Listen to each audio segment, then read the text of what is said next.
Oh, here it is! Here it is, everyone! Here it is! This is it! This is it! That's Zelda! He has a controller in his hands! That looks... maybe comfortable? Oh! It's beautiful! It's so gorgeous! Oh, it's a dog! Nintendo Switch! Oh, it is a dock! But it doesn't look terrible.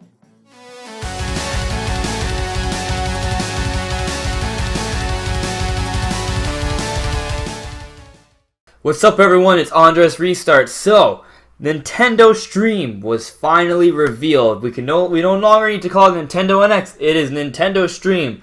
So first off, I'm gonna say, you know what? I predicted things. I did my research, and so a lot of them are wrong. Some of them are right. So first off, the Eurogamer report was pretty much spot on. I feel like they detailed it in a way that wasn't very enticing and exciting, but they got the concept down. That said, there are some tidbits that I will add that I sort of predicted that I think paint a much better, different picture about this system. So, first off, let's get with the trailer analysis, okay? I've already watched it a few times, so, I'm not lying to you. This is not my initial reaction. In fact, my initial reaction is already on the channel. You can watch that if you want. But anyways, let's get with the trailer analysis. Okay, so I'm going to full screen this. Press play. Here we go. So, alright, so first off, what we're going to see, we see some guy playing Zelda at home. It's being shown off as a dedicated home console, like, your standard playing Zelda at home at night on the couch. Cool. So I saw a controller, I'm like, what is that? Here, Zelda. It's freaking beautiful. Of course it is. But what is he holding? It's a cute dog. Nintendo Switch. So first off, just going to point out that they're using the red and white coloring. That's the way I want Nintendo to market their things. That's the way they have been marketing it. Red and white. Away from the light blue and white of the Wii days. It's all gone now. It's red and white. Back to the main Nintendo colors. Back to the good old days. Where Nintendo focused on core games. It is back. And I'm really excited about that alone. But there's a whole bunch more. So let's get to it. Sorry, and now here, when I saw this, I was like, what? It is a dock. It is a tablet. Huh. Eurogamer was right. It is a tablet controller, and there's something there. But this little dock doesn't look like just a simple piece of plastic. It looks like there's some beef to it. Maybe it's just cooling fans, but I think there's more to it. Maybe it's additional processing power. Maybe it's a hard drive. We don't know that yet, but we're going to find out soon enough, hopefully. So here it is. There's a screen. Okay, there's that. No, first off. So it looks like, you have like a little square kind of controller. It has like an analog stick and normal buttons. They move the analog stick down, okay. But it looks like it has like a little connection that has like ergonomic little handles on the side. So maybe that'll be a comfortable controller. I'm going to have to get my hands on it to say for sure. Moving forward, he slides them out, slides it in, and switch. Seamlessly goes straight from the screen to the smaller screen, on-the-go experience. There's no process, no switching. You take the same game. Or he's playing the game and it looks freaking great. There's a giant bokoblin. So now for Zelda, like, we see a giant overworld boss, and that's really cool. Like, that's amazing. Nintendo Switch. Okay, so now we're in the airport, and okay, there's the guy sitting next to a cute girl. There we saw cartridges. Cartridges confirmed. Finally, they look kind of SD card size, like 3DS card size. So that's cool. Now this chick here, and both of them are holding the game. It looks kind of like a Vita, but smaller, more comfortable. But a little bit too big for it to be in your pocket. But here, okay, so here's some big stuff. Now, they got a stand. That's cool. So you can stand it on any flat surface. You can play on the airplane, which is awesome. Now look a little up on the left. You see that it is an analog. It is an analog stick. It's no silly analog slider. One of the fears I had about a handheld device, and the Eurogamer report, they portrayed it as an analog slider, not an analog stick, and that is a big difference. Here, the shoulder buttons, that looks like an analog trigger. I hope it's an analog trigger. Fingers crossed. It really looks like it. So this is cool stuff here. Definitely interesting. Let's move forward. Headphone jack. Okay. This is where my mind was truly, truly blown. That, my friends, is Elder Scrolls. And it looks like the Elder Scrolls, the remastered edition, is coming out for PS4 and Xbox One in like a week.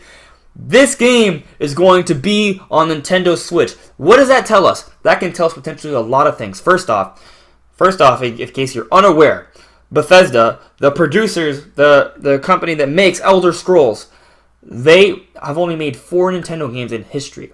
2 games on the Nintendo Entertainment System, like the 80s. Okay, and then there's 2 like unimportant games that you've never heard of that came on the DS like 10 years ago. Nothing else. Elder Scrolls. They're probably, I think, arguably their biggest marquee franchise on Nintendo Switch. People have always asked Bethesda why they don't make Nintendo games. And the truth is, and they've said it multiple times, is that they only put their games on systems where they don't have to make too many concessions.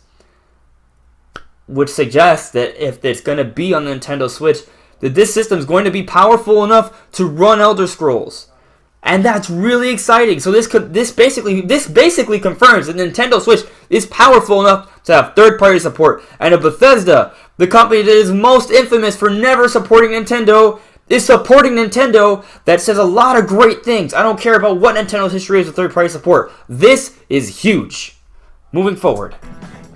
So as you can see, you can take out the controllers from the side and you can play kind of like remember the Wiimote Nunchuck days where you can just kind of play wherever you want. You can do that here, which is nice. The controllers the buttons look comfortable. As an on-the-go experience, it seems really cool for sure.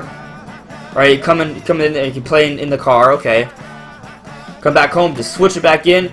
There we go, Pro Controller. Oh, I was so happy when I saw this. I was worried that if there was a hybrid, there wouldn't be a Pro Controller like this, and there is. And it comes back to the D-pad. The D-pad is still back. You got the analog sticks. The face buttons look a little larger, but perhaps they're still comfortable. And now, of course, Elder Scrolls on the television. Beautiful. Mwah. Magnifique. So, really exciting stuff, guys. Nintendo Switch. Okay, friends are getting on the bus. Mario Kart 8. When I saw this, I was like, whoa, Mario Kart 8. So they are porting Mario Kart 8 over.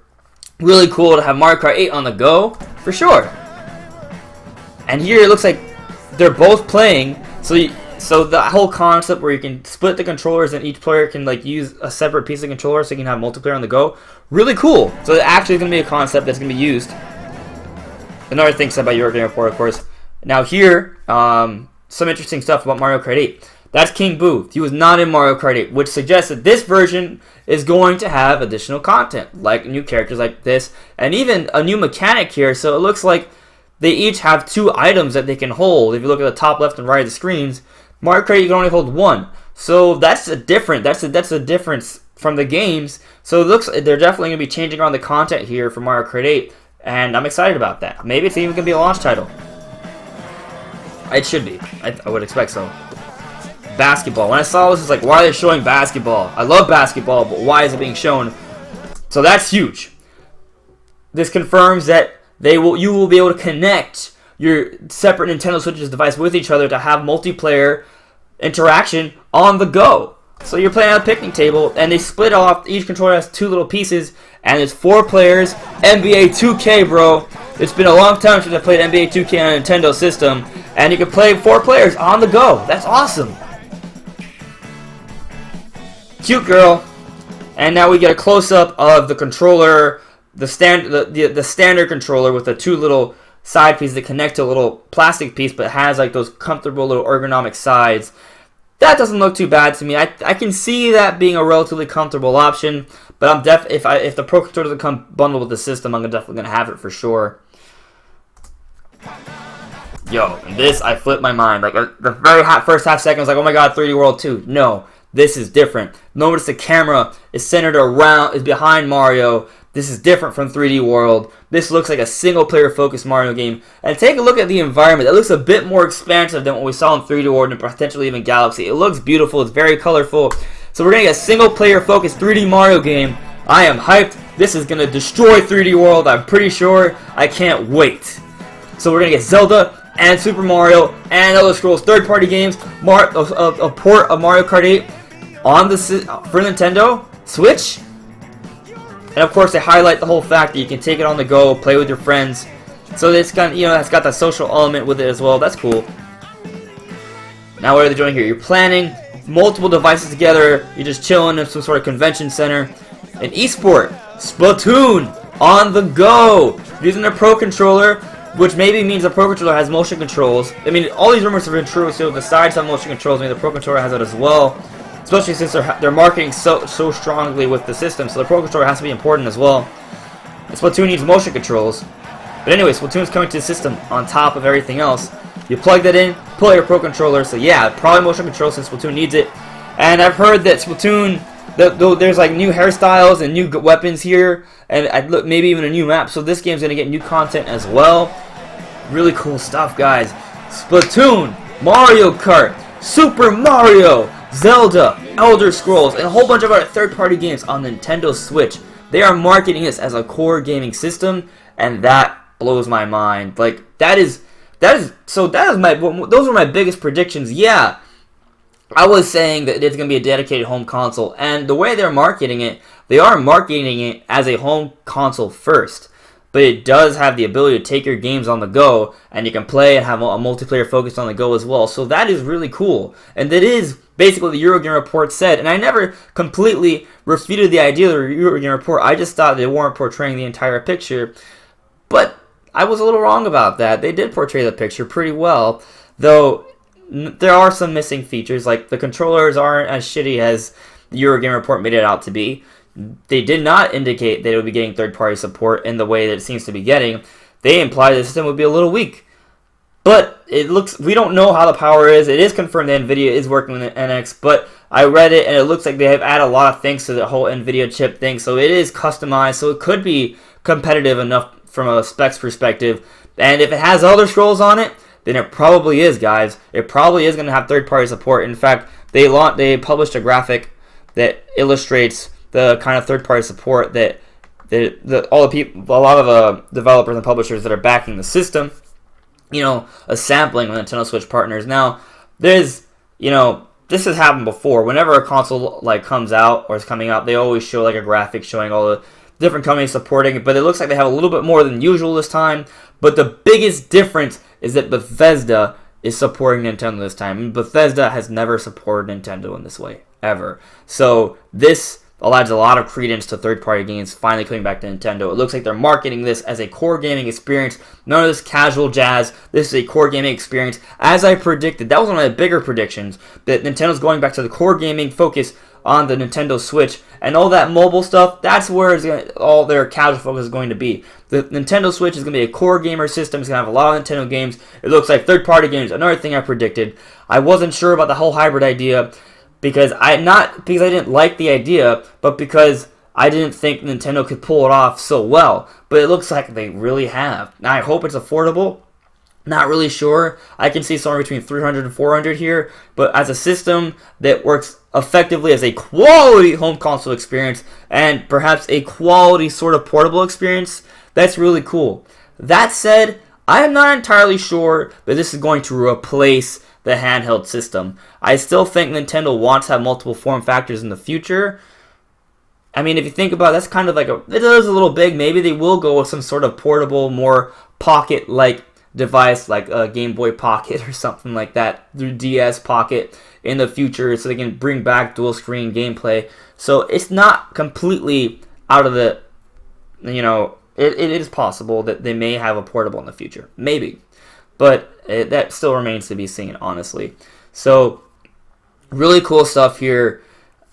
I'm really excited about it. I don't care that I'm wrong. I think I'm right about some things. But regardless of what it is, this looks like a really exciting system for Nintendo gamers, actually for gamers in general. And I think we have a lot to be excited about, guys. Anyways, if you enjoyed the video, give me a like. If you want to talk about what's going on with this system, because there's so much to talk about, let's get it started on the comments below. And if you enjoy my content, guys, please subscribe. It's Andres Restart. I will see you later. Videos are going to be coming, guys. Alright, peace out.